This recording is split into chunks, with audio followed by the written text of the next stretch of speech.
अस्सलाम वालेकुम ख़वातीन व हज़रात, मैं हूँ लाइफ कोच, मोटिवेशनल स्पीकर और टीचर नादिर अली माब। मैं आपके सामने एक बड़ी ज़बरदस्त वीडियो लेके हाज़िर हुआ हूँ, जिसका टॉपिक है कि स्टूडेंट्स कॉलेज में फ़ेल क्यों होते हैं। अच्छा, ये बड़ी दिलचस्प इसकी रीज़न्स हैं और बाकायदा नफ्सियाती सर्वों के बाद सर्वेस किए गए हैं, उसके बाद ये रीज़न्स जो हैं वो फाइंड आउट किए गई हैं। और एक स्टोरी भी बाकायदा फर्स्ट ईयर में होती थी, why do college students fail at college, why do boys fail, उसमें उसका टाइटल था why do boys fail in college, लेकिन ये ओवरऑल सब स्टूडेंट्स के ऊपर अप्लाई होती है। अच्छा, मसला क्या है, प्रॉब्लम्स क्या है, फैक्टर्स क्या क्या हैं जिसकी वजह से स्टूडेंट्स जो हैं वो कॉलेज लेवल पे जाके उनका फेलियर रेशो बढ़ जाती है। सबसे पहला जो पॉइंट है वो होता है रॉन्ग सब्जेक्ट्स। स्टूडेंट्स ये फैसला नहीं कर पाते कि उनको सब्जेक्ट्स कौन से चूज करना है। जब सब्जेक्ट्स गलत चूज किए होते हैं तो फिर क्लास के अंदर उनका दिल नहीं लगता, बोरियत होती है, सीखने को दिल नहीं कर रहा, उठने के बाद करनी चाहिए। दूसरा फैक्टर जो है वो है स्टूडेंट्स और समटाइम उनके पेरेंट्स भी हाई एक्सपेक्टेशंस उनसे जो है वो करना शुरू कर देते हैं कि हमारा जो बेटा है वो लाजमी डॉक्टर ही बनेगा या टॉप क्लास इंजीनियर ही बनेगा। इसके अलावा भी बहुत सारी फील्ड्स हैं, कंप्यूटर की फील्ड है, इसके अंदर आप देखें आर्ट्स की फील्ड्स हैं, साइकोलॉजिस्ट हैं, सोशियोलॉजिस्ट हैं, पॉलिटिशियंस हैं, पब्लिक पॉलिसी है, बेतहाशा इवन म्यूज़िक भी है इस लिस्ट में शामिल। कैम्ब्रिज यूनिवर्सिटी जो है वो हमें एक लॉन्ग लिस्ट ऑफर करती है, जबकि हमारे पाकिस्तान के अंदर लिमिटेड सी फील्ड्स हैं। कंप्यूटर है, बायो है या फिर इंजीनियरिंग है, मेडिकल इंजीनियरिंग। और अगला पॉइंट जो है वो बहुत ही इंटरेस्टिंग है, ब्रेकअप्स। मेरा बचपन का क्रश, मेरा जवानी का क्रश, मेरा पहला क्रश, मेरा दूसरा क्रश, ये जो क्रश के चक्कर में स्टूडेंट्स पड़ जाते हैं। डेफिनेटली एक ह्यूमन बॉडी के अंदर हार्मोनल चेंजेस जो है वो आ रही होती हैं और वो अपोजिट सेक्स को आपस में अट्रैक्ट करती हैं, लेकिन इस स्टेज के ऊपर स्टूडेंट्स को प्रॉपर गाइडेंस की ज़रूरत होती है। जब प्रॉपर गाइडेंस उनको नहीं मिलती तो फिर वो इधर उधर के जो इलीगल वेज हैं वहाँ से गाइडेंस लेने की कोशिश करते हैं, जिसकी वजह से उनका जो स्टडीज़ हैं वो डेफिनेटली इफेक्ट होना शुरू हो जाती हैं। तो सबसे इंपॉर्टेंट रेशो ब्रेकअप की आप ये वीडियो देखेंगे तो आपको अंदाज़ा होगा कि स्टूडेंट्स कितने इमोशनल हुए होते हैं।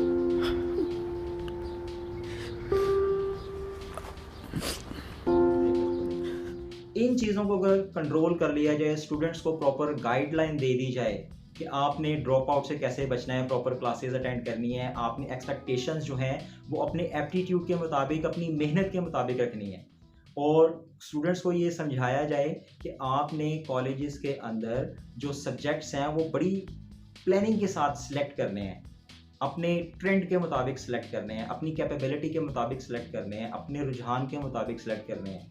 तो स्टूडेंट्स जो हैं वो कॉलेज में भी स्कूल लेवल की तरह अच्छा परफॉर्म करना शुरू कर देंगे।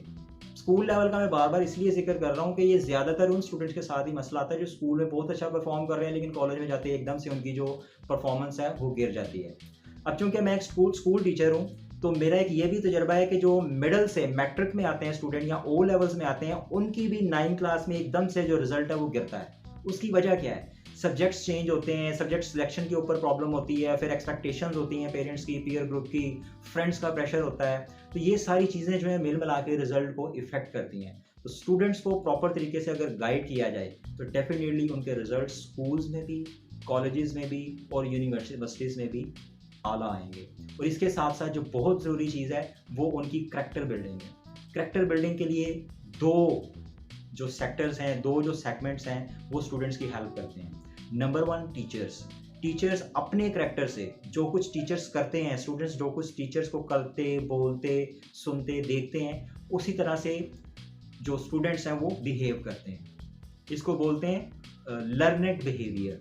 ये सीख लेते हैं बच्चे अनकॉन्शियसली कि हमने टीचर को ऐसा करते देखा था, तो अनकॉन्शियसली वो वैसा कर रहे होते हैं। इसी तरह से घर में पेरेंट्स, जिस तरीके से पेरेंट्स बिहेव करते हैं, जिस तरीके से वो पेरेंट्स को झूठ बोलता देखते हैं खुदा ना खास्ता, या फिर कोई इस ऐसी एक्टिविटीज़ में मुलव्वस देखते हैं जो उनके पेरेंट्स बुरा नहीं समझ रहे लेकिन सोसाइटी में एक्सेप्टेबल नहीं है, तो स्टूडेंट्स ऑटोमेटिकली अनकॉन्शियसली उनका वो लर्नेड बिहेवियर बनना शुरू हो जाता है, वो भी उस तरफ चले जाते हैं। तो स्टूडेंट्स को इस लेवल के ऊपर प्रॉपर गाइडेंस देके हम लोग ना सिर्फ उनके रिजल्ट्स को बेहतर बना सकते हैं, बल्कि यही स्टूडेंट्स आने वाले 10 से 15 सालों में सोसाइटी का बेहतरीन एसेट साबित हो सकते हैं और डेफिनेटली हमारा पाकिस्तान इनकी वजह से बहुत तरक्की कर सकता है।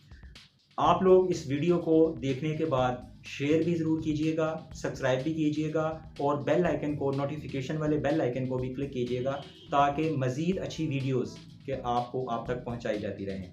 और दूसरा, कमेंट्स में ये ज़रूर बताइएगा कि आप कौन से टॉपिक के ऊपर वीडियोस जो है वो सुनना चाह। नई नई एक आज़ादी मिली होती है, उस आज़ादी में कॉलेज के अंदर लेक्चर्स को प्रॉपरली अटेंड ना करना। फिर कॉलेज के अंदर ये होता है कि लेक्चर्स स्कूल लेवल की तरह के नहीं होते। कॉलेज के अंदर जो लेक्चर्स होते हैं उसमें टीचर ने एक टॉपिक को एक्सप्लेन करना है, उसके बाद आपके पास ओपन फील्ड है, आप जौन सी मर्जी बुक से उसको प्रिपेयर करें, अच्छी से अच्छी एलेबोरेशन दें। लेकिन यहाँ पे आगे स्टूडेंट्स हैं, काफ़ी सारे स्टूडेंट्स मार खा जाते हैं। वो समझते हैं कि स्कूल की तरह एक फिक्स बुक होगी और उस बुक के अंदर से ही सारी उन्होंने प्रिपरेशन करनी है। कॉलेज में ऐसा बिल्कुल नहीं होता, जिसकी वजह से उनकी ड्रॉप आउट रेशो जो है वो बढ़नी शुरू हो जाती है।